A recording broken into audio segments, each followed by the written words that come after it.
nossa preocupação? O Bolsonaro já falou em fuga várias vezes. Vocês lembram do episódio, numa crise com o Supremo, em que ele vai à embaixada da Hungria e dorme 2 noites na embaixada da Hungria. A nossa preocupação é porque agora vai começar o julgamento. Né? Dia 25 e 26, o Supremo vai analisar a denúncia e, se aceitar a denúncia da PGR, o ex-presidente Jair Bolsonaro vai responder e vai começar um julgamento.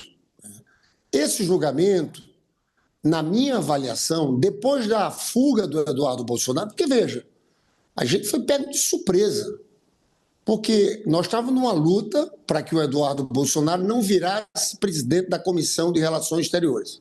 Que a nossa acusação é que ele usa o mandato parlamentar dele, recebe salários, para estar lá fora, nos Estados Unidos, articulando contra os interesses nacionais, pedindo sanções contra o Brasil, retaliação ao Brasil, retaliação em especial ao Supremo Tribunal Federal, ao ministro Alexandre de Moraes. E sabe o que ele articulou e aprovou lá no parlamento norte-americano, no Comitê Judiciário, uma lei que era dirigida ao Alexandre de Moraes. Teve no Departamento do Estado norte-americano. Então nós dizíamos, olha, ele não pode ser o presidente de uma comissão que representa a casa, ou o Poder Legislativo, porque ele vai falar em nome do Poder Legislativo fora do Brasil contra um Poder Judiciário independente, contra o STF. Era essa coisa toda. Eu e o deputado Rogério Correia, a gente entrou com a medida cautelar, pedido de cautelar, no Supremo, em cima disso, para pedir a apreensão do passaporte dele.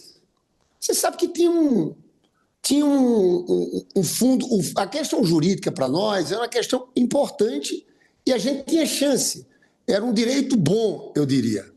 Mas nós sabíamos que uma decisão como essa, do Supremo, uma medida cautelar contra um deputado, era algo difícil de acontecer. Pois bem, e estava na nossa batalha.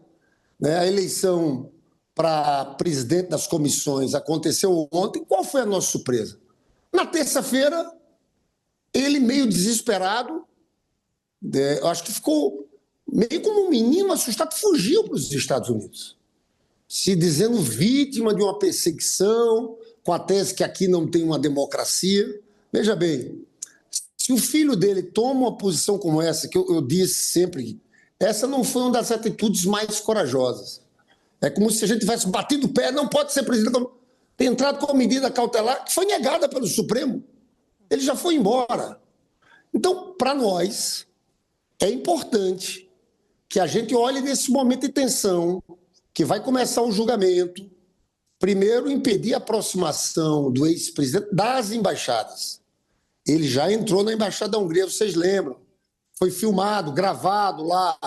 Então, isso é uma coisa. E a outra coisa é monitorar, para impedir uma fuga, porque seria uma frustração nacional quando começa o julgamento, ele de alguma forma fugir. Porque, até para encerrar, para passar para vocês, não foi uma tentativa de golpe qualquer. Vai estar demonstrado com provas que tinha um plano para assassinar Alexandre de Moraes, Lula e Alckmin. Então, veja, um candidato a presidente que perde a eleição do outro, tentando assassinar, isso vai vir com o julgamento.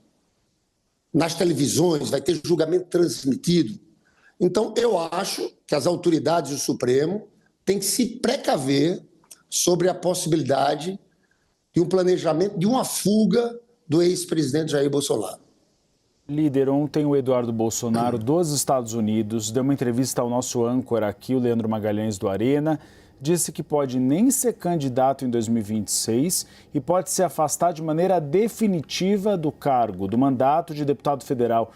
O senhor acredita que Eduardo Bolsonaro está falando a verdade e vai permanecer mesmo no exterior? Eu acho que sim, porque, volto a dizer, foi uma reação um pouco de menino assustado, ele fugiu. Gente, ele não é denunciado, ele não vai ser julgado nesse processo todo de golpe de Estado. Não tinha motivo nenhum. Foi só uma ação nossa. Nós queríamos evitar ele presidente da Comissão de Relações Exteriores, entramos no Supremo, ele sai meio desesperado, uma reação meio intempestiva. Parece que vive num mundo paralelo. É uma cabeça paranoica que tenta construir a ideia de que não temos instituições independentes, que aqui é uma ditadura. Eu acho tão contraditório, porque eles passaram a vida defendendo ditadura. O Bolsonaro dizia isso na época. Então, veja, eu acho que essa coisa não vai pegar. Mas ele tenta construir lá fora esse discurso, um discurso contra o Brasil. Eu quero chamar a atenção que essa articulação do Eduardo Bolsonaro lá fora tem o interesse de prejudicar os interesses nacionais. Eu não tenho dúvida em afirmar, e quero que rebata, que até tarifas contra o governo brasileiro, estimular o governo do Trump a ter uma posição mais dura. Você sabe que o Lula está sendo muito habilidoso. Nós estamos tendo altivez, mas não queremos comprar atrito com os Estados Unidos, mesmo com o governo do Trump. Lula está sendo habilidoso. Não tenha dúvida que Eduardo Bolsonaro é o elemento que fica lá fora, tentando piorar a relação do Brasil com o governo do Trump, pedindo tarifas, fazendo todo esse processo. E veja bem, o Departamento de Estado norte-americano solta uma nota quarta-feira antes do Carnaval contra o Brasil, falando de censura no Brasil, atacando o Poder Judiciário. Isso foi na quarta-feira. Eu descobri que na sexta anterior, quem tinha estado numa reunião longa no Departamento de Estado com o representante do hemisfério ocidental, que chama Michael Kozak, foi o Eduardo Bolsonaro.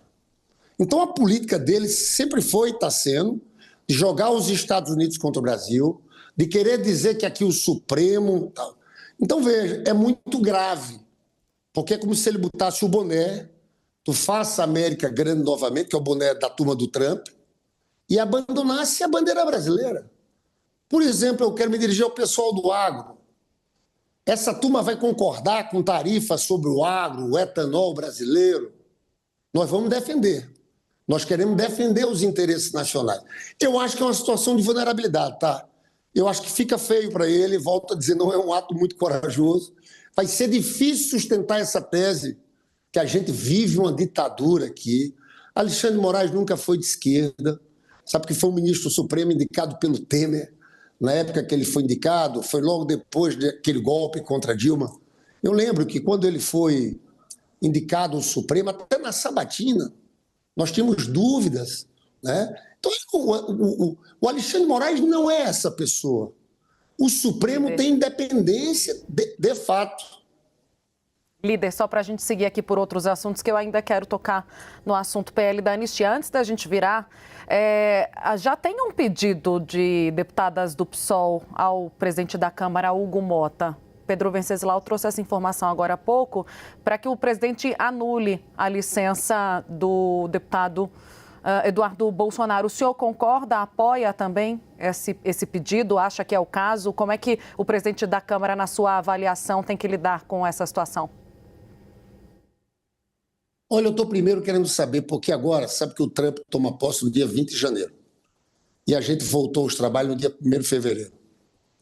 Ele já tinha viajado 4 vezes para os Estados Unidos. Ele não colocou a cara aqui.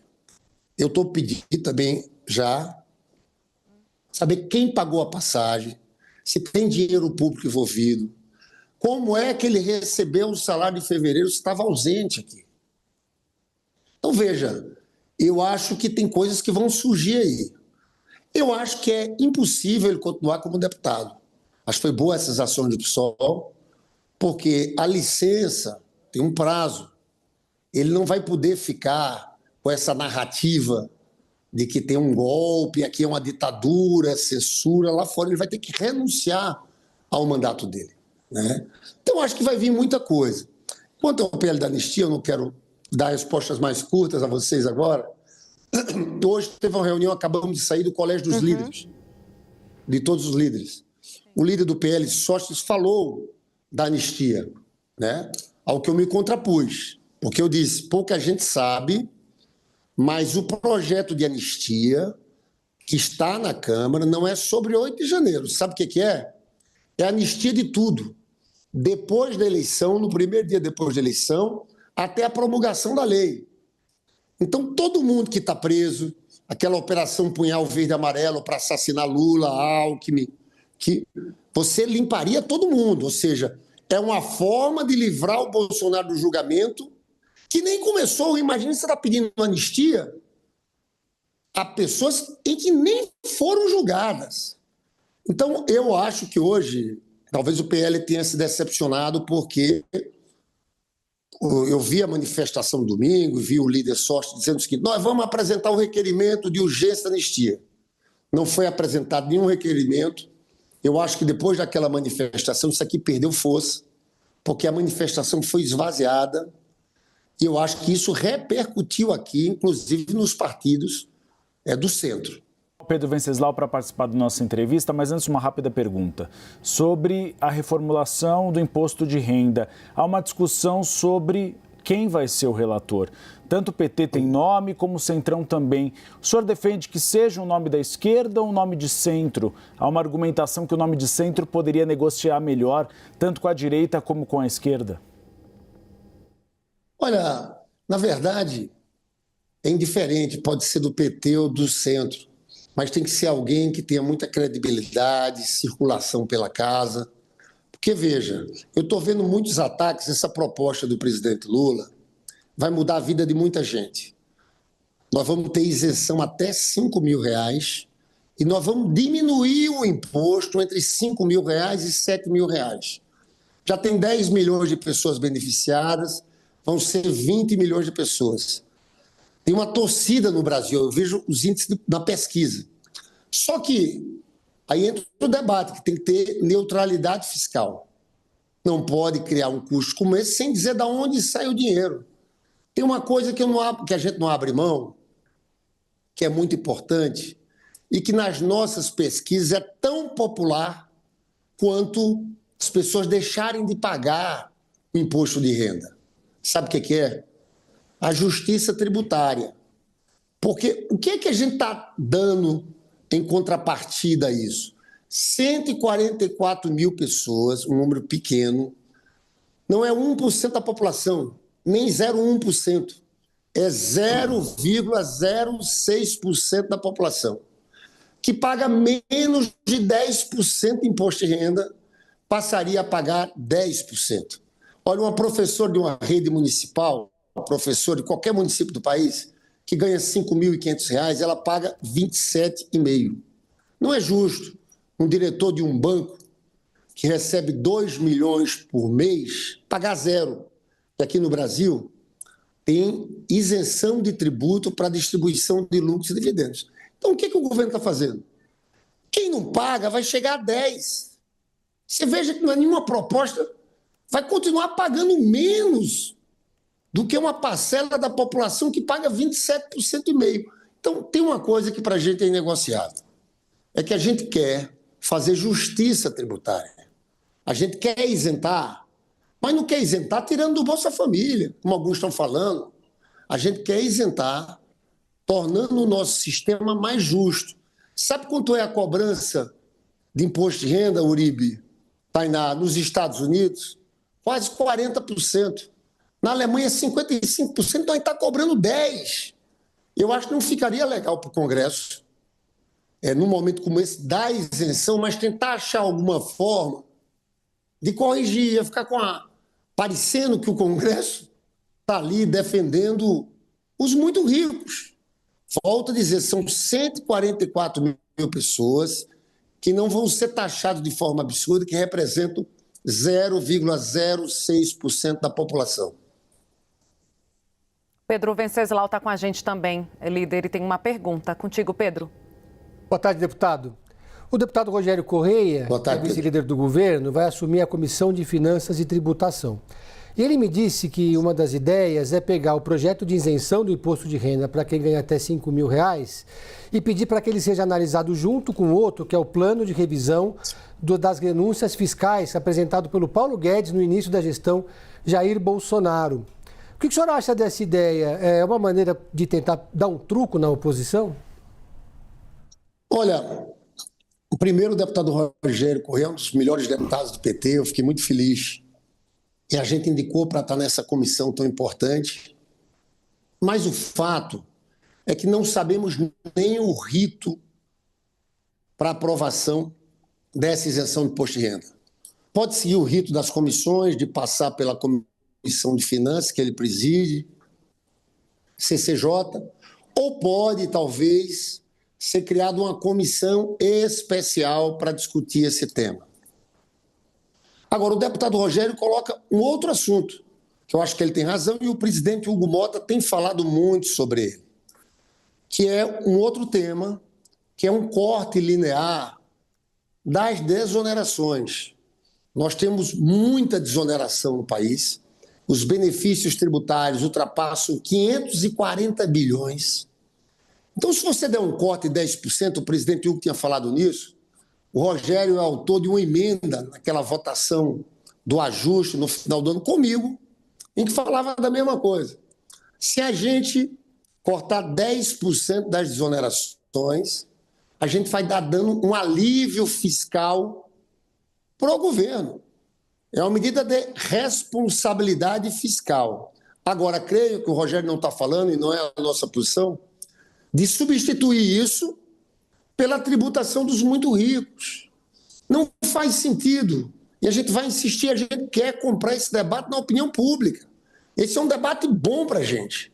Alguém muito rico, milionário, que tem uma fortuna enorme, pagar menos do que a empregada doméstica. Não dá para aceitar isso. Então é o mínimo de justiça tributária. Então eu entendo dessa forma a fala do meu colega deputado Rogério Correia.